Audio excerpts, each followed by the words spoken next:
Salut à tous, restez bénis, que la paix demeure sur vous. Donc là, je vais traiter d'un sujet assez important qui aura un grand impact dans le monde spirituel. Je parle du sujet, je ne parle pas de mon prêche. Mais par contre, si vous l'aimez, n'hésitez pas à le partager.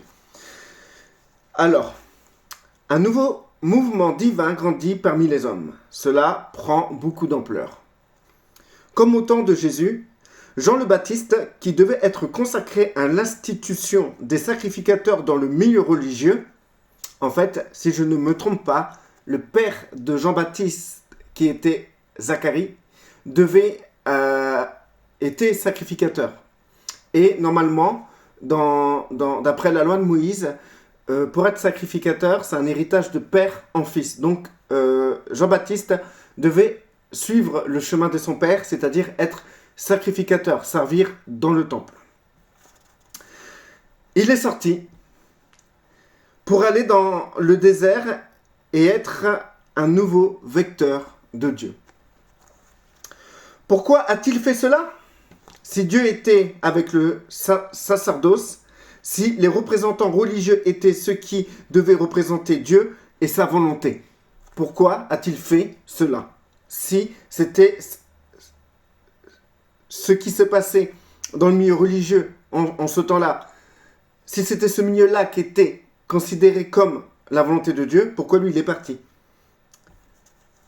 Pourquoi Jean le Baptiste a quitté ce monde où Dieu était représenté par la Torah pour aller dans le désert, dans un désert où il n'y a pas d'institution, où il n'y a rien du tout?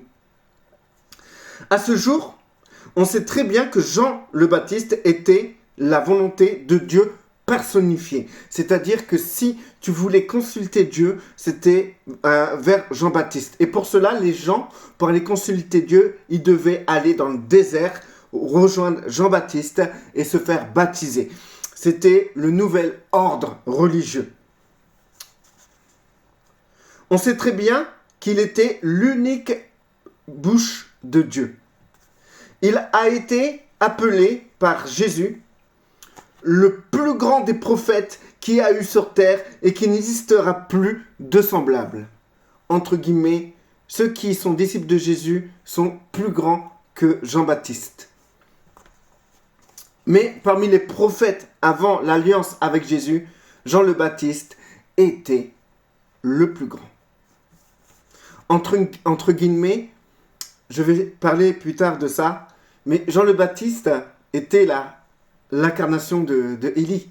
Élie devait revenir et il s'est incarné dans Jean-Baptiste. Entre guillemets, on peut parler de réincarnation. Pourquoi? Parce que Élie, quand il est revenu, il n'est pas revenu en tant qu'Élie. Élie est revenu dans le corps de Jean-Baptiste, en tant que Jean-Baptiste, dans une famille, dans une autre famille, avec une autre identité, avec une autre mission, une autre vie, un autre visage. Donc, ça ressemble beaucoup à une forme de réincarnation. Mais bon, je ne me retarde pas sur ça. Pour ceux qui ne croient pas à la réincarnation, n'hésitez pas à mettre ça en commentaire. Et pour ceux qui croient à la réincarnation, mais qui doutent parce que ce n'est pas marqué dans la Bible, mettez en commentaire. Sachez que dans la Bible, il y a beaucoup d'indicateurs qui parlent de réincarnation indirectement. En sachant que les Juifs eux-mêmes, qui ont la Torah, etc., croient en la réincarnation et font énormément d'enseignements sur cela que vous pouvez voir sur Internet. Vu de ce point de vue, on peut se dire que Dieu a tourné le dos au système le plus développé qu'on peut trouver autour des Écritures. C'était vraiment un endroit, le système qui a été mis en place à Jérusalem, en Judée, c'était vraiment un système autour même du temple, c'était un système solide, comme il n'y a jamais eu avant dans le passé. C'était un système vraiment carré, structuré, etc. Mais Dieu a tourné le dos à ce système parce qu'il a dit à Jean-Baptiste, non, tu ne participeras pas à ce système, car je ne suis plus là, sors de là, va dans le désert, c'est là où les gens vont me retrouver, dans le désert, au dehors du temple, au dehors de tous les maîtres religieux. Il y avait des docteurs de la loi, ce n'était pas rien. Il y avait des pharisiens, c'était du très haut niveau. Dans toute l'histoire des Hébreux, ouais, on dit comme ça, hein, le level n'a jamais été aussi haut. Tout le temps, on recherche, tout le temps dans le passé, dans le passé du peuple qu'on dit de Dieu, du peuple de Dieu, des Hébreux, tout ça, eh ben, c'était très dur de trouver des personnes consacrées à l'Éternel et au temple. Et à chaque fois, eh ben, ils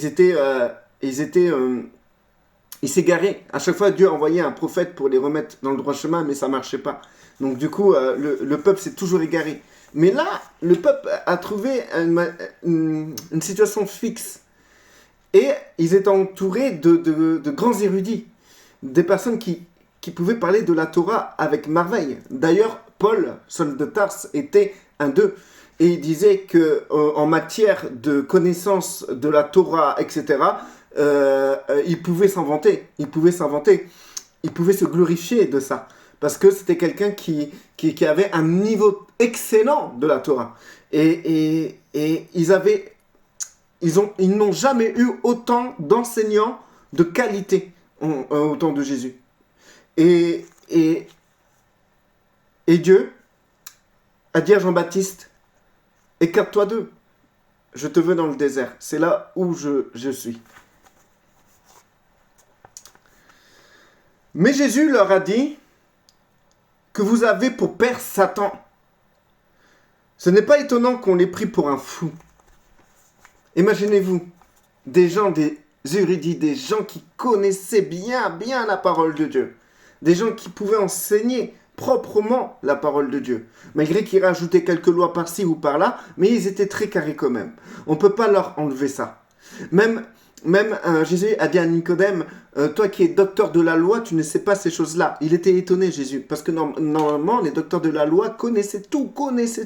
C'était puissant, c'était assez puissant. Et Jésus a dit à toutes ces personnes-là, vous avez pour père le diable. C'est comme si je disais aux représentants de la religion chrétienne, les pasteurs, les anciens, les ultra-pasteurs, etc. Vous avez pour père le diable. Soyons sérieux. La religion chrétienne, surtout évangélique, base leur existence sur la Bible. Tout comme le système religieux au temps de Jésus. Ils basaient leur existence sur les Écritures. Dieu est vivant et refuse d'être une institution. Mettez-vous ça dans votre tête. Dieu est vivant et refuse d'être une institution. Ces personnes sont considérées comme des égarés. Alors, j'ai sauté une ligne, excusez-moi. Aujourd'hui, beaucoup de gens quittent les églises. On vient sur le sujet. Ces personnes sont considérées comme des égarés. Pourquoi font-elles ça? Elles quittent les églises pour de multiples raisons. Elles ne se sentent pas dans leur domaine. Elles ont des conflits.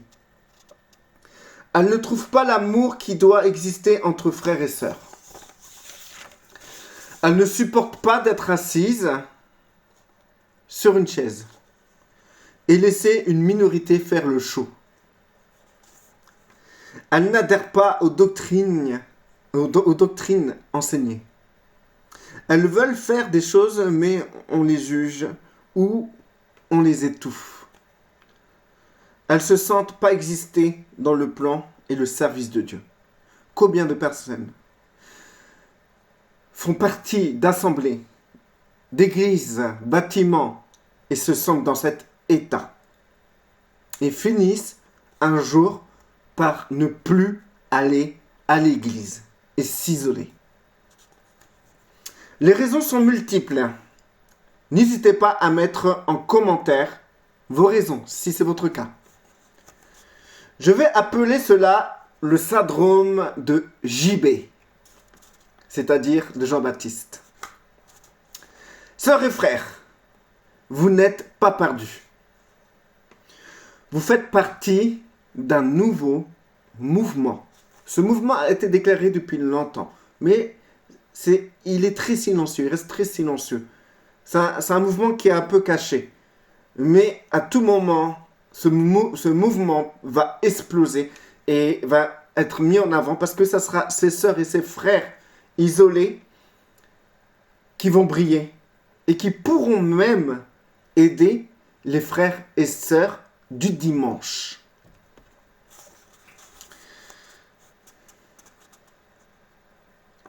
C'est un réveil silencieux qui un jour va prendre de l'ampleur.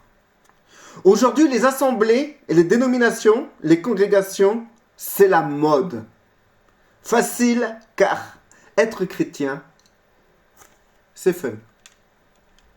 Le chrétien est tellement intégré dans le système de Babylone qu'il assimile le créateur à ses projets de développement socio-professionnel.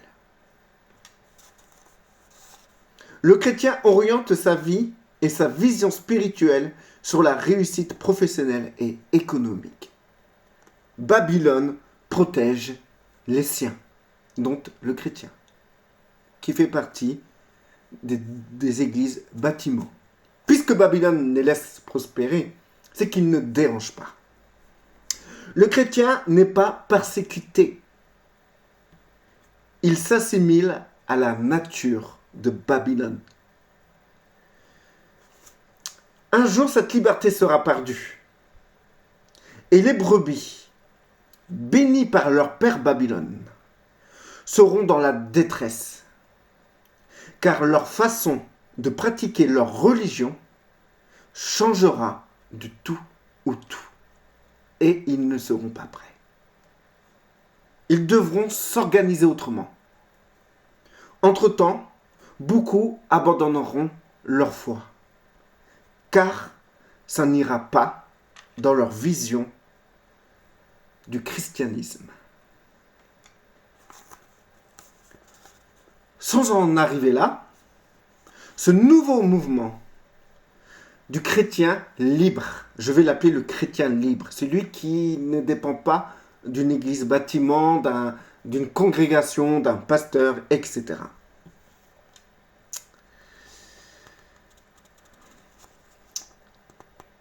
Le chrétien libre, de toute influence humaine, s'agrandit actuellement. Ces personnes sont bâties sur le roc du Christ et non sur la brique d'une église bâtiment. Ces chrétiens affranchis ont été livrés à eux-mêmes. Ils ont dû grandir seuls, avec le Saint-Esprit, car ils n'ont pas de pasteur pour leur dire assis, debout, couché. Ils ont des épreuves qui ont construit leur confiance en Dieu. Ils connaissent un Dieu équilibré, qui ne les menace pas à cause du péché ou de leur chair. Mais ils connaissent un vrai Père qui prend soin de ses enfants, quel que soit leur niveau de foi. Ils ne vouent pas de culte 2 heures par semaine, mais ils sont H24 dans la présence du Père. Ils ont appris à recevoir le rejet, l'isolement, le jugement, et en retour, ils ont appris l'amour, la paix et le partage. C'est bientôt la fin. Ce sont des chrétiens qui vivent dans le désert, comme Jean le Baptiste. C'est des chrétiens. Jean le Baptiste a été pris de l'institution en cours, qui croyait faire la volonté de Dieu. Il a été pris de cette institution-là et il a été mis dans le désert. Aujourd'hui, les chrétiens, sont pris de toutes les institutions chrétiennes et religieuses et Dieu les met dans le désert.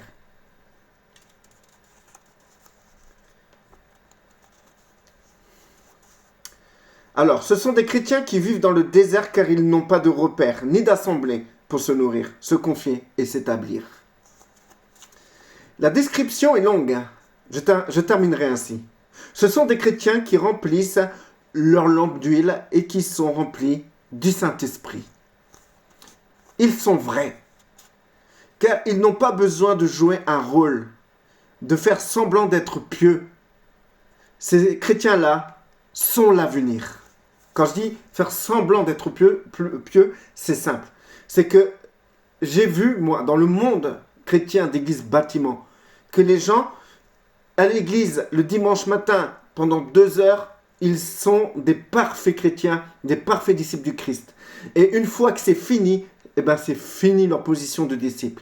Je les ai vus dans leur vie privée. J'étais invité parfois dans des repas et j'étais choqué parfois comment ils ont dû laisser aller. J'ai beaucoup été étonné. Et moi-même, je faisais partie de ces chrétiens-là. Moi-même, je sais de quoi je parle. C'est facile d'avoir l'apparence du chrétien pendant 2 heures et après, quand on sort de là, on a l'apparence du bon babylonien.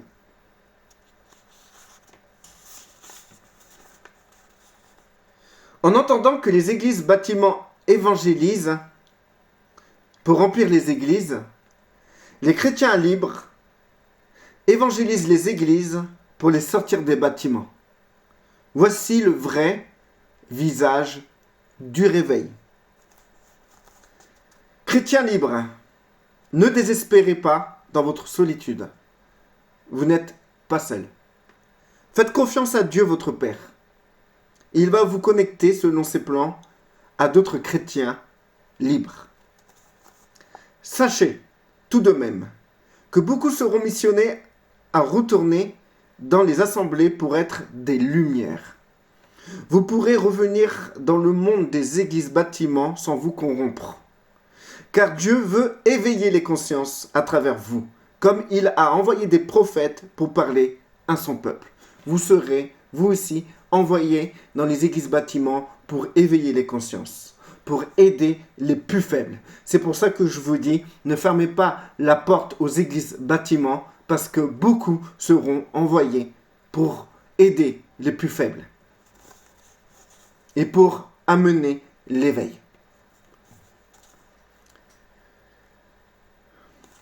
Il n'est pas étonnant que la plupart des chrétiens libres et indépendants ont un appel prophétique. Et bientôt d'autres vrais ministères vont naître pour rendre ce mouvement parfait dans l'amour divin. Donc, pour vous expliquer ces 2 phrases-là, c'est que le Seigneur commence ce mouvement-là, qui prend de l'ampleur, par des personnes qui ont un appel prophétique. Parce que pour rester seul, pour être isolé, c'est très compliqué si tu n'as pas un appel prophétique. Les prophètes, c'est quoi? C'est des personnes qui ont une liaison directe avec Dieu, qui n'ont pas besoin d'hommes pour grandir dans le Seigneur. Donc du coup, c'est pour ça que les gens, les premières personnes qui sont appelées, qui ont été appelées à aller dans le désert, comme Jean le Baptiste était missionné pour être sacrificateur, mais il était véritable prophète. Donc du coup, c'est pareil pour nous. Toutes les personnes qui ont été dans les églises bâtiments et que Dieu demande d'arrêter d'être sacrificateur dans ces temples, mais de sortir, d'aller dans le désert, c'est comme Jean-Baptiste, c'est des prophètes. Et il faut savoir aussi qu'il y a des gens qui n'ont jamais mis les pieds dans des églises ou qui n'ont jamais adhéré à des églises et qui eux sont directement dans le désert avec les prophètes, avec ceux qui ont un appel prophétique. Je dirais plutôt un appel prophétique que prophète. Prophète, c'est un grand mot. Et ensuite, quand les choses vont prendre de l'ampleur, le Seigneur va mettre en place d'autres ministères qui pourront encadrer les gens les plus faibles, les gens qui auront besoin d'être entourés, encadrés, gardés. Des pasteurs, des vrais pasteurs. Les vrais pasteurs, c'est quoi? C'est pas des pasteurs qui vont vous enseigner la doctrine de la Bible selon leur congrégation et leur théologie. Non, c'est des gens qui auront pour seule mission, pas de vous ramener vers la Bible, mais de vous ramener à être indépendant avec le Saint-Esprit, de vous ramener vers le Père, pour que vous soyez matures. C'est leur mission. Pour cela, ils peuvent se servir aussi de la Bible, comme ils peuvent se servir de tout et n'importe quoi, de la réflexion, de l'intelligence, de l'encadrement matériel comme physique, etc. Ça va s'organiser d'une manière très indépendante. Il n'y aura aucun homme qui dirigera tout cela parce que ça ne sera pas une congrégation. Ça sera quelque chose d'entièrement libre. Frères et sœurs, j'ai hâte de voir cela grandir. Et franchement, je vous invite à vous renforcer et à comprendre ce message. Parce que si vous êtes dans le désert, c'est que cela vous concerne. Ce message vous concerne. C'est pour vous dire que l'heure arrive où vous allez briller. Force à vous et que Dieu bénisse le christianisme libre.